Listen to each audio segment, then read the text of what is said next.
I have a question, my friends. Has anyone ever looked at you as a nobody? I've been to a number of prisons lately, the one in Baldwin, where there's 1,500 detainees from ICE once a month, to the one in Ionia, Bellamy Creek. And I asked these prisoners, do anyone ever experience being looked at upon as a nobody? The response is inevitably yes. The readings today speak directly to these nobodies. The humble, the overlooked, the ones who, never make the headlines. The readings speak to this. The first reading from Zechariah has God promising, I will leave in your midst a people humble and lowly. Paul echoes it very forcefully in the second reading from Corinthians. God chooses the foolish to shame the wise, the weak to shame the strong, the lowly and despised to reduce to nothing those who think they are something. We see in Matthew's gospel that Jesus calls bless the poor in spirit, the mourners, the deprived of justice, the persecuted, yes, those considered to be without papers. From the world's perspective, Rene Good, Alex Preddy, looked like these nobodies, these failures. What did they accomplish? They lost their lives. Yet Jesus calls them blessed. The success manuals of our age say we got to climb to the top. Okay, that's where it's at. Jesus says, no, go down to the bottom. That's where I am. They preach winning. Jesus preaches losing. If you want to save your life, you've got to lose it. They celebrate accumulation of wealth and goods.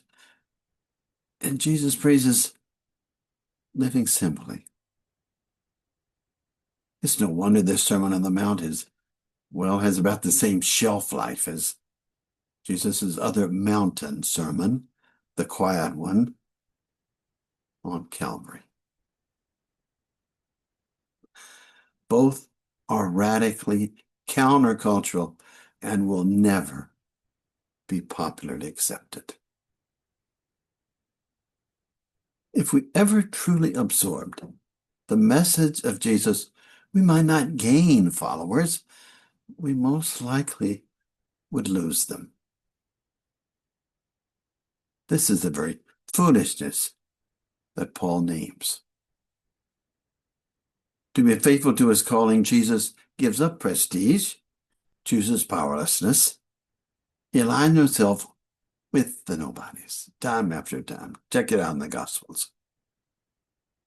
He scandalized religious authority by practicing mercy instead of judgment. He aligned himself with those who are powerless, with the nobodies.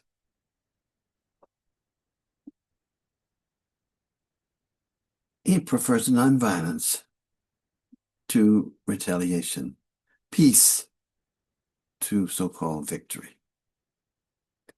He walks hand in hand with sinners, lepers, foreigners, women who were not valued as someone to speak in public with in his day, children,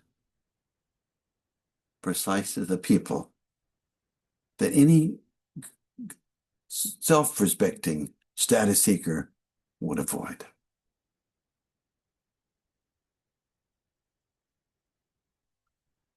And you know what?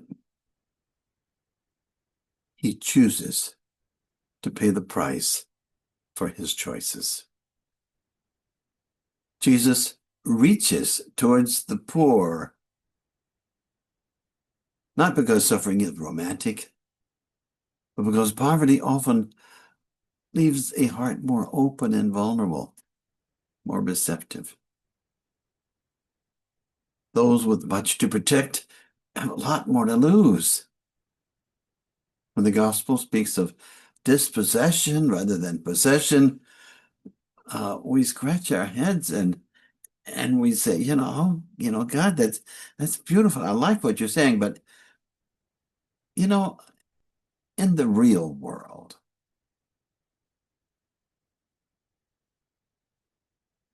how often has that phrase "in the real world" quietly dismissed and annihilated the gospel message?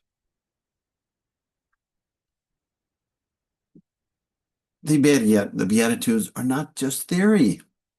They're already happening in our ordinary lives. Every time you forgive instead of seeking resentment, retaliation, that's mercy. Every time we admit we cannot control everything, like our immigration crisis, and then we lean on God, that's poverty of spirit. Every time grief kind of softens you instead of hardening you, blessed are those who mourn. The real world is exactly where the Beatitudes live. But we all know that faith whispers to us the truth, something beyond this real world, where it's not practical to really follow the example of Jesus. These words, my friends, are not slogans, they're sacred promises. They're spoken to anyone willing to stand with the humble, the homeless, the lowly, the migrants, the paperless, the forgotten, the nobodies. And deep down, we know these quote, quote, nobodies are reliable witnesses so often. We're not trying to be sentimental or naive. We're trying to express gospel truth. The blessing of God rests precisely where the world least expects to find it.